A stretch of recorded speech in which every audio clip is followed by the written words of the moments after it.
What do these pictures have in common? They all show the wide and rich variety of cooperative business in our country. Wherever like-minded individuals have a common need for goods and services, there are cooperatives today. Cooperatives range in size from a few individuals and families to massive and complex business organizations involving thousands of member owners. Their functions are as broad as their members' needs, and their economic impact is felt from Main Street to Wall Street and all around the world. Most people in the United States benefit from cooperatives on a daily basis. It comes as a surprise to many people that the Associated Press, the largest news-sharing organization in the world, is a cooperative. The AP is a news and photo cooperative that goes back to the middle of the 19th century, and it consists of a global communications network that supplies news and photos mainly to the American news industry, that is to say American newspapers and broadcasters, but also to subscribers around the world. It's been estimated that in excess of 1 billion people a day get their news around the world from the AP. The members of the AP include the newspapers of Nebraska and the other 49 states. It includes the large newspapers, the big newspapers. It includes the broadcasters of the United States, from the small to the large. It includes the television networks. An AP member both receives information from the cooperative and in turn contributes information or photos to the cooperative. It certainly results in a breadth and depth of news report and photo report that could never be achieved through another means. There have been other news services in the United States that have not had this cooperative structure, and I think that we have done as well as we have because we are a cooperative. An estimated 1 out of every 3 persons in the United States is a member of a cooperative. Cooperatives are a realistic way for individuals to form a business that responds to their unique economic and social needs. Cooperative housing provides affordable dwelling for moderate and low-income families. Cooperative food stores reduce the cost of food and household products for their members. And more parents are reducing the cost and increasing the quality of child care by creating their own cooperative child care centers. A small group of parents 18 years ago decided they wanted quality care for their children, and so they organized a cooperative. They were very involved from the very beginning. We were in a leased space, and then we doubled in size, went to 60 children, and moved to an old farmhouse. When that was slated to be torn down in 1981, we built our own facility and again doubled in size. And it has now grown into an organization of about 300 families. The fact that this is a parent cooperative rather than a commercially based daycare center means that the parents have a say in the rules and regulations that the center is based on. One of the most important things for me is that there's total parent availability. In other words, I drop in any time during the day and watch my children in their various activities. I'm always welcome. There's never any sense that I'm intruding into any of the activities. So yeah, I think that the fact that it's a parent cooperative and the fact that it's community-based, it's community-generated, is really tremendously significant. At the time we selected this school, it was not because it was a co-op, but after being in a co-op, knowing what a co-op is for child care, it really does make sense, and it's all towards the quality of the child care, which benefits the child. More than 40,000 cooperatives operate today in the United States. Nearly 5,000 consumer-owned cooperative businesses sell food, books, recreational gear, hardware, furniture, and numerous other products. Consumers also form cooperatives to provide themselves with services that protect and enhance the quality of their lives.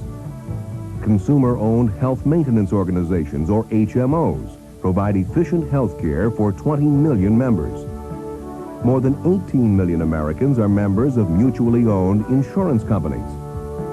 Credit unions are the most common type of cooperative in our country, with more than 52 million members. 600,000 families live in cooperative housing, and 40 million Americans rely on cooperatives for telephone and electricity. Without cooperatives, many rural communities would not have these modern conveniences. The power coming up this valley is the best thing that's ever happened to us. My wife's going to be able to purchase appliances she never dreamt that she could ever have. I'm in the shop, in the mechanical department. I'll be able to buy tools that I never thought I could have.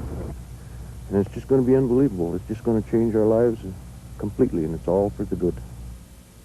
Remote Pine Valley, Nevada is the Wild West. Throughout recent history, people always passed through here.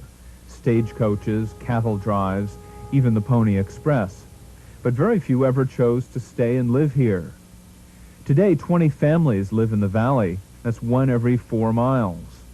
Until recent, electric power, when it was available, came at great expense and trouble from each family's gas-powered generator. Wells Rural Electric, a nearby distribution cooperative, formed and owned by its users, had made repeated efforts to bring electricity into Pine Valley. But there was never enough power available, not to mention the lack of funds to wire the 80 miles into the valley. The situation changed favorably with the opening of a nearby gold mine and the construction of extra transmission lines to power its mill. With the extra power available, Wells was able to serve Pine Valley. A low-interest loan from the Rural Electric Administration helped construct the power lines in the valley. And finally, shutting down the noisy generators, Pine Valley residents joined the cooperative, paying the same fees as all of its other members. I can have a dryer, and I don't have to go through 40 foot of wet clothes down in the basement, and we can be just like regular people, just like uptown, just like downtown, not uptown. It'll really be nice. Agricultural producers laid the foundation for cooperatives in our country. Today, farmer-owned cooperatives produce and own more than 350 brands of consumer products, such as Sun-Kissed oranges, Welch and Ocean Spray juices, and Land O'Lakes dairy products. Farmers and consumers have an enormous stake in cooperatives. The annual business volume of American agricultural cooperatives exceeds $59 billion. More than a dozen farmer cooperatives appear on Fortune magazine's list of the 500 largest industrial corporations in the country. One of the best known among these is Sun-Kissed Growers Incorporated. Sun-Kissed was formed out of adversity. Growers were marketing their fruit individually. They weren't getting anything for it. Buyers were playing one grower against another. So they decided they had to do something together. It was the spirit of, I won't undercut you, you won't undercut me, we'll cooperate, that led to the formation of California Fruit Growers back in 1893. In later years, the name became Sun-Kissed. Today, Sun-Kissed is a marketing and packaging cooperative owned by over 6,000 fruit growers in California and Arizona. We have over 2,000 employees and ship over 1 million tons of fruit worldwide each year. Only an organization with the size and marketing capabilities of Sun-Kissed can supply quantities of citrus fruit demanded by large buying groups. Our office network gives us a tremendous advantage in being able to design programs and strategies that meet the needs of local markets. We're now a 100-year-old company, still growing and still progressing. Cooperatives are an important and integral part of our American way of life, but they are not unique to our country. Cooperative businesses operate in nearly every country around the world. The world's largest cooperative organization is Japan's all-purpose agricultural cooperative Zen-No, a federation of 4,200 smaller cooperatives with more than 5 million members. Cooperatives have also evolved successfully in developing countries like Egypt, Uganda, Burma, Central and South America, and the West Bank. Cooperatives exist wherever individuals have the means to help themselves economically. But cooperatives are economically strongest right here in our own country. That's because they reflect the diversity, the strength, and the individual initiative of our democratic society.